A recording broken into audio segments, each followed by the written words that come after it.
في وسط الزرع دايما بتحس احساس جميل، احساس كله بهجه، احساس كله فرحه، احساس انك انت عايز تنزل كده تمسك كل زرعايه وتتكلم معاها. الحقيقه ان الواحد يزرع ده حاجه مهمه جدا، ومش محتاجين حاجه كتيره خالص. احنا زي زمان ما كنا بنعمل كده في بلكوناتنا والشبابيك، كنا بنجيب كام قصريه زرع من دول ونحطهم كده بشكل جميل في البلكونه ونراعيهم يوم بعد يوم. مفيش امتع بقى انك تلاقي ايه، الزرعه طولت، زهرايه طلعت، ورده جديده ابتدت يا دوبك مطلعه كده بدايات الحاجات بتاعتها. الزرع شيء رائع. انا هنا وانا في المزرعه اللي عمرها يقترب من 50 سنه تقريبا، عندي احساس عظيم ان الواحد يفضل موجود وسط الزرع. لازم اننا اتمنى يعني اننا اول ما الحلقه دي كده تخلص كل واحد يفكر، طب ونقدر نزرع في البيت حاجه ونبدا نعتني بالنباتات الصغيره. طبعا ممكن نزرع اشجار صغيره زي اللي موجوده حوالينا، ممكن نزرع حاجات فيها زهور، ممكن نزرع بقى الحاجه اللي ست البيت تعملها انها تقدر تزرع في البيت عندها كل النباتات العطريه اللي تحتاجها بقى عندك، كل الحاجات اللي بتستخدمها في المطبخ، النعناع وخلافه والريحان والحاجات دي كلها.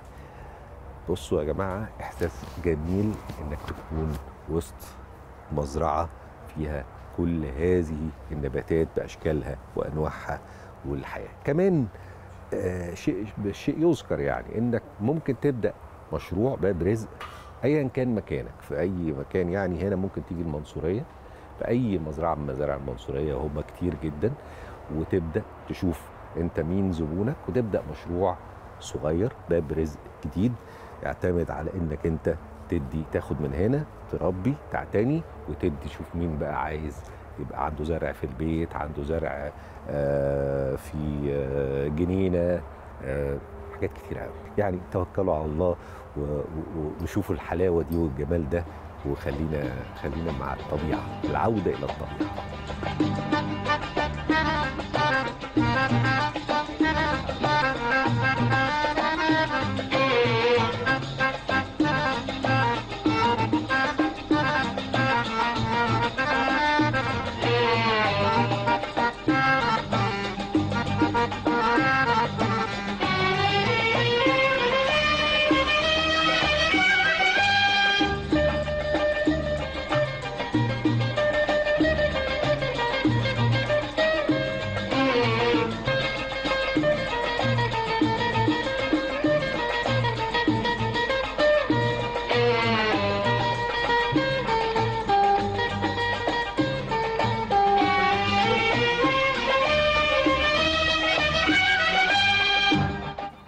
احنا في واحدة من أكبر المزارع في الشرق الأوسط.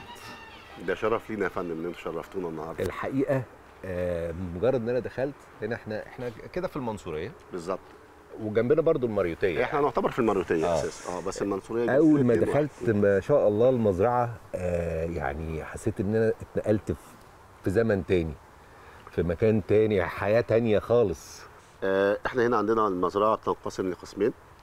قسم بيبقى فيه انتاج للنباتات الداخليه بادئه من الامهات، وبعدين بناخد من الامهات دي عقله بنحطها في حته اسمها المست او الحضانه، وبعدين تطلع لثواب التربيه. لا استناني بقى، يعني فضل. هنا في امهات طبعا، دول الاصل، اللي بناخد منهم عقله نعقل ووديها مرحله تانية اسمها المست اللي هي الحضانه، تتحط في الحضانه، العقل تتحط في الحضانه لغايه ما تجدر ويبدا يطلع ليها جذور، اخدها ادخلها في صوب التربيه زي اللي احنا فيها دي، عشان اربيها من بوت 14 لساعات بوت 60 و70. البوت المقاس بالظبط. تمام. فاحنا بنقوم يعني هنا بالعمليه من اي تو زد. دي كده ايه دي كده احنا دي الحضانه، احنا في الحضانه لا كده، ولا احنا احنا عدينا مرحله احنا هنا كده في منتج نهائي.